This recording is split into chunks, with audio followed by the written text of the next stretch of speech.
Dear students, welcome to this lecture. Today's topic for discussion is theoretical perspectives on peace and conflict to comprehend the various theoretical positions on peace as well as conflict.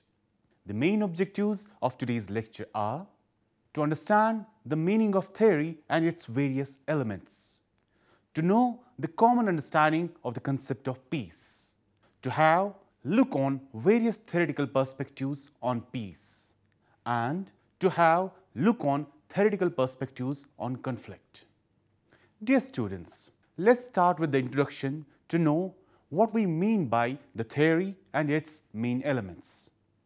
Theories constitute a part of the process of searching for explanation about certain phenomena. Theories are a set of hypotheses that have been tested over time and have been proven to be true.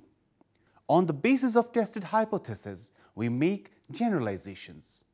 So, theories are tools for explaining the reality. It helps to highlight elements of phenomena that are relevant for study. It provides framework for comprehending facts. Theories summarize existing knowledge and provides guidelines for conducting research and interpreting new information. Theory is essentially an attempt to explain the phenomena, being studied using terms more abstract than the terms used to describe the phenomena. Theory may be about what the phenomena are, its form of existence, and its relationship with other phenomena. Hence, theory is a tool for explaining reality. Facts are dumb without theory. In other words, facts must be fit into meaningful framework. Also, theories highlight which elements of phenomenon are relevant and important for study. Hence, a scientific research must necessarily have a theory in addition to methodological issues.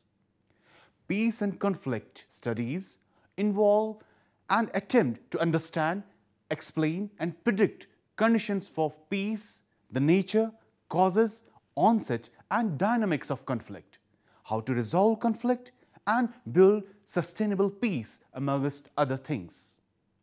Thus, theories serve a number of purposes in peace and conflict resolution.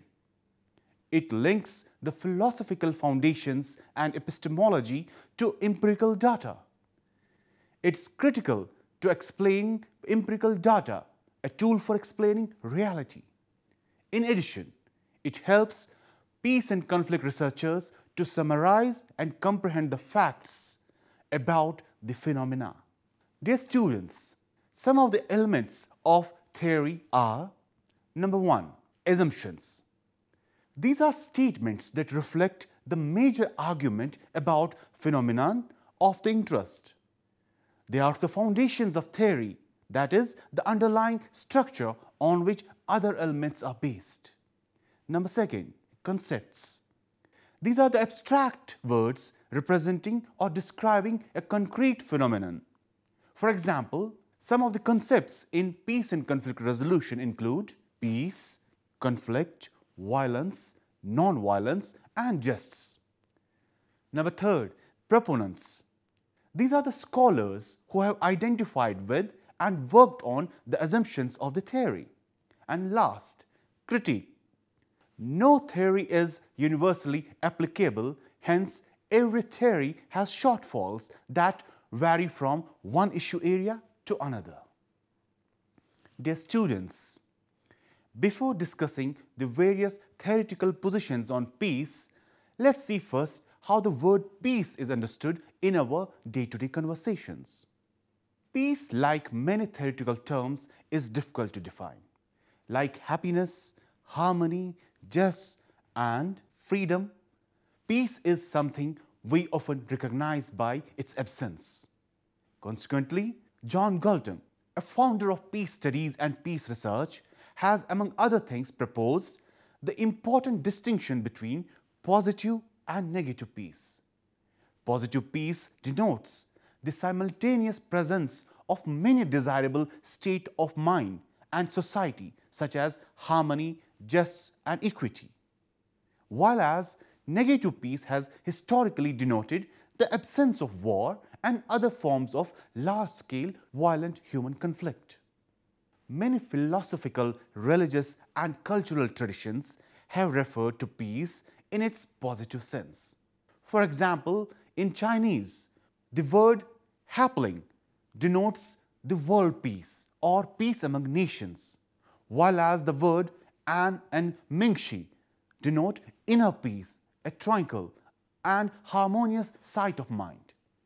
Other languages also frame peace in its inner or outer dimensions.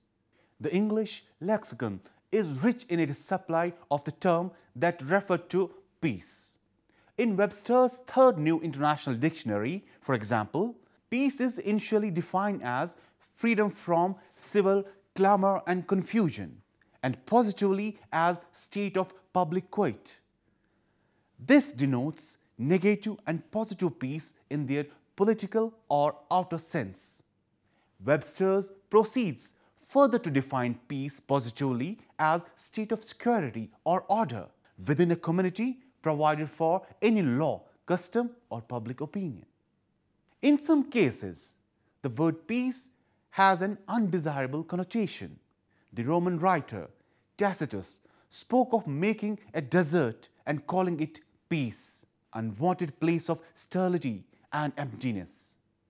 Similarly, although nearly everyone seeks peace of mind or inner peace, the undesired peace of coma or even death may not seem so desirable. To be pacified often means to be lulled into false and misleading quietude. The second definition of peace, according to Webster, is a mental or spiritual condition marked by freedom from disquieting or oppressive thoughts or emotions. This is peace in its personal or inner sense, peace of mind as well as calmness of mind and heart. Third, peace is defined as a tranquil state of freedom from outside disturbances and harassment. Peace also implies harmony in human or personal relations, mutual concord and esteem. That's what we call as interpersonal or intersubjective peace. Dear students, let's see now first the theories of peace. Peace and conflict studies is an interdisciplinary and transdisciplinary social science that currently borrows some of its theories from disciplines to provide philosophical foundations, conduct methodological inquiries, and offer critical explanations for social conflict situations. First, let's see theory of peace. Galton proposed a mini theory of peace made up of two concepts of negative peace, which implies the absence of physical violence, and positive peace, which is the presence of harmony with the elimination of structures that inhibit human potential and performance, and which has become a major approach in peace and conflict studies for removing conflict, solving it, or transforming it, and for understanding the different relations between peace thinking and social reality. Galton argues that a grand theory of negative and positive peace designed to achieve security and based on the Japanese concept of kyoshi is possible in the 21st century peace and conflict studies. Peace theorists in 20th century emphasize the concept of social harmony, justice, non-violence, security and order consistent with the transformative peacemaking and peacekeeping. The theory of peace, which is embedded in peace and conflict studies, has a number of closely related theories which also serve to explain, understand, predict or prescribe social phenomena. One such theory is the lay theory. The lay theories of peace, according to Lisham and Halperin, are based on the latent strengths of three meanings or interpretations of peace, which are not necessarily mutually exclusive, corresponding to the end of war, harmonious relationship, and jests. Although lay theories lack the rigor of scientific theories and not very popular in peace and conflict studies, people rely on them to understand, interpret, and predict their social world, and what counts as one's lay theory of peace is balance between the three, namely, which interpretations dominate and which are more peripheral. Lissam and Halperin applied the lay theory of peace to understanding of Israeli-Palestinian conflict to propose a binational state solution. This theory can also effectively intersect with other theories and use in different aspects of a study. Peace and conflict studies scholars and practitioners find the lay theories of peace constructively useful and consequently may adopt them for studies. Dear students, let's have a look now on peace-building theory. Liederich is credited with the development of this theoretical framework following Galton's first use of the term peace-building. According to Sandel, peace-building is a dynamic approach and framework for strengthening positive peace through some third-party interactions with different actors performing different tasks at the same time or at different points in the time. Proactive peace building would require third-party interveners to attempt and implement an intervention before a conflict occurs to prevent the house from catching on fire. Comprehensive peace building is often undertaken for a regional and global governance to deal with deep-rooted causes of conflict from prevention through the resolution to transformation. Peace-building theory assumes that there is first a conflict requiring reactive or proactive intervention by a third party. Peace-building in theory and practice envisages a multilateral rather than a unilateral process of active pro-social civic engagement behaviors. Gaverick submits that peace building must incorporate the critical elements of conflict resolution and social justice simultaneously, while for Longpo, peace building theory addresses the underlying causes of violent conflict so that they become less likely in the future. This contemporary theory is effectively operative at all levels of conflict analysis and intervention in order to de-escalate the situation and restore normalcy for sustainable peace. It provides a conceptual and operational framework for reconciliation, distributive and restorative justice, particularly in situations of recovery from mass violence, armed conflict or violations of human rights. Dear students, let's have a look on one more theory related to the peace, that is theory of justice. Rawls propounded a moral theory of justice based on equity and fairness in the distribution of goods for well-ordered society and argued that peace is conditioned and regulated by a shared public conception of justice. It's a fair choice model in which individuals will hypothetically choose mutually acceptable principles of justice, equity and liberty in their social interactions.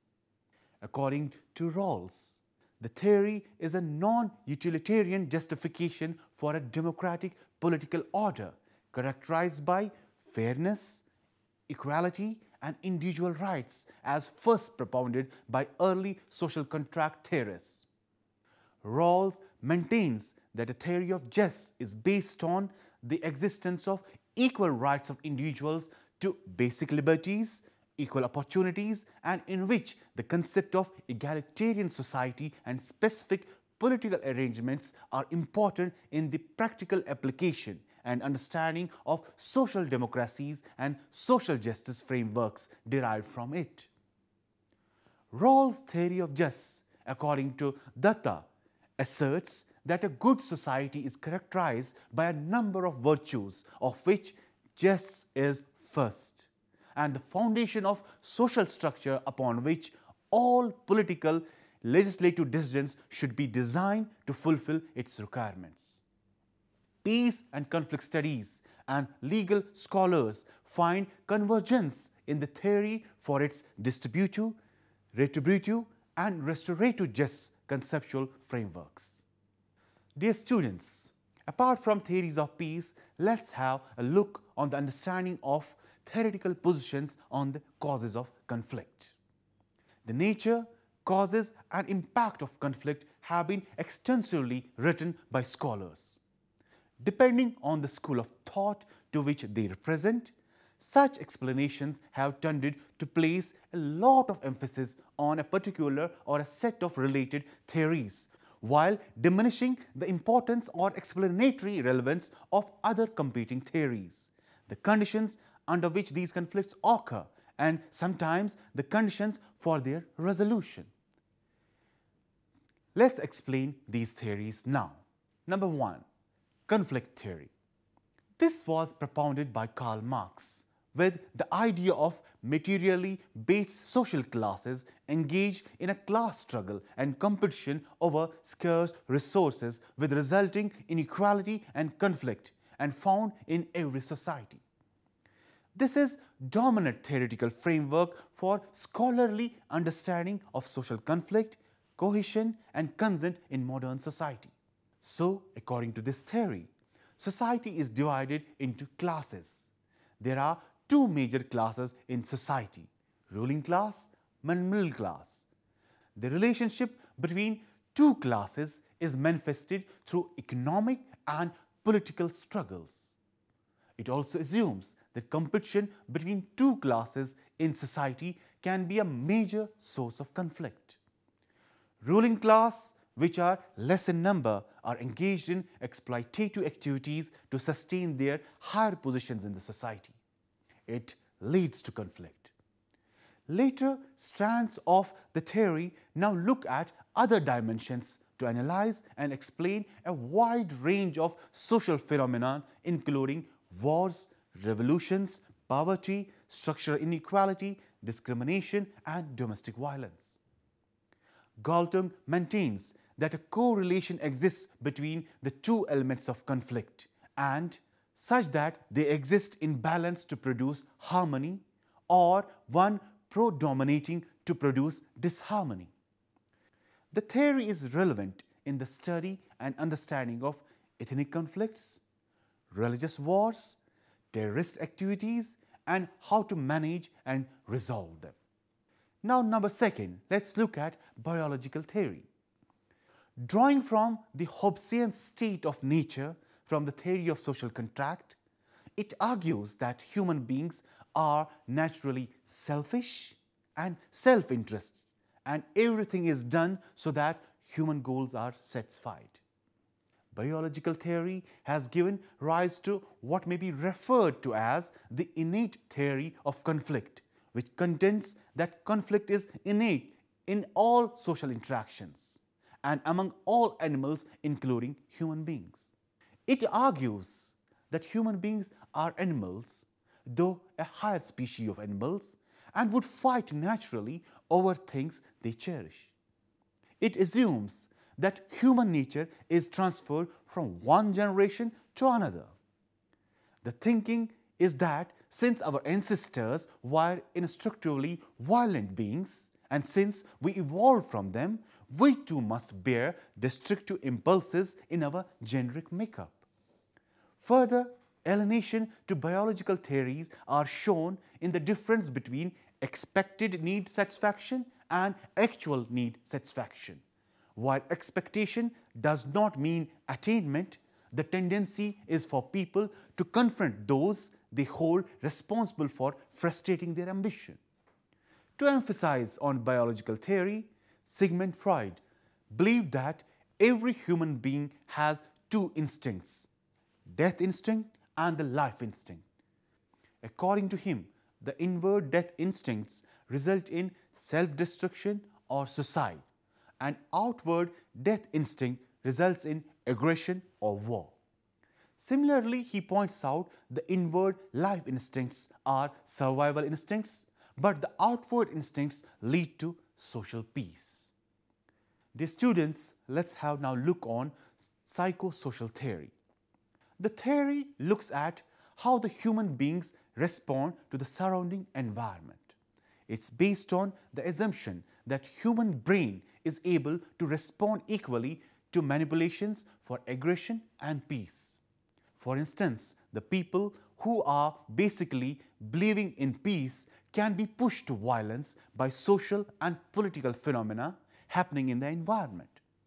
Similarly, peace can be promoted by the environment and people involved in violence can be brought to peace process. So in short, peace as well as conflict can be consequence of human environment. Dear students, let's see now economic livelihood theory. According to this theory, there is a link between politics and scarcity.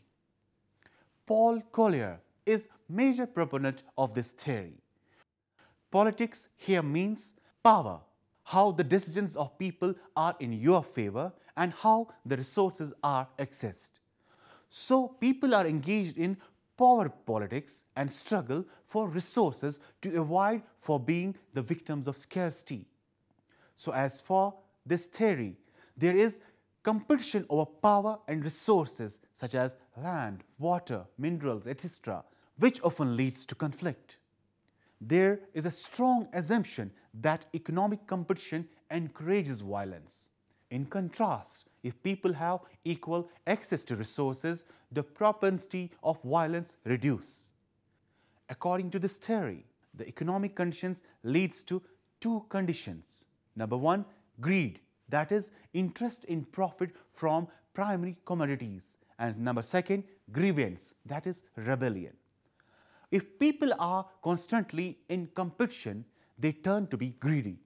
They have interest in gaining the economic interests, and when they do not achieve these economic interests, they become rebellious. Collier pointed out that some people, commonly referred as conflict entrepreneurs, actually benefit from chaos, while overwhelming majority of the population are affected by the negative impacts of conflicts. He also pointed out that while the prospect of pecuniary gains is seldom the principal incentive for rebellion, it can become for some insurgent groups a preferred state of affairs. Dear students, there is one more theory that's called frustration-aggression theory. This theory holds that aggression comes as a result of frustration and vice versa.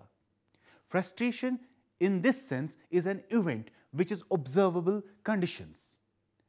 People get frustrated because of certain things such as not being included in decision making or denied access to the resources. As a result, the individual react in aggression and turn people angry, which is manifested through violence. One more theory that's important, which is called as human needs theory. The position of human needs theory is similar to that of frustration-aggression and relative depression theory. Its main assumption is that all humans have basic human needs which they seek to fulfill, and that denial and frustration of these needs by other groups or individuals could affect them immediately or later, thereby leading to conflict. Thus, this theory argues that there are certain basic needs which human beings intend to pursue and achieve in their interaction with other individuals and groups. The need for human beings grow from the basic needs which include food, shelter, clothing, which is highest need of humans. If human beings, according to this theory, are deprived of basic needs, there is emergence of conflict. Even when people do not realize higher needs, they turn into conflictual. So the assumption of this theory is that when human needs are unfulfilled, it leads to motivation for conflict. Dear students, so to conclude today's lecture, I will say that theories are critical and important to an understanding, analysis, explanation, prediction, and prescription of conflicts by providing researchers and practitioners with necessary insights into root causes, nature and effects, and initiatives for prevention, management and resolution for peaceful and harmonious coexistence. While a unified theory of peace and conflict resolution may be desirable, it may be difficult to develop as the causes, levels, manifestations and management intervention strategies in conflict situations are so varied with different actors and factors. It gives a connection between the objectives of the study and the methodology for data collection, analysis and findings. In view of the above, the underlisted are thus recommended. Number 1. Peace and conflict studies should establish a database of theories and theorists in the transdisciplinary field. The department can lead the effort in this regard with this modest contribution from this work. Number 2.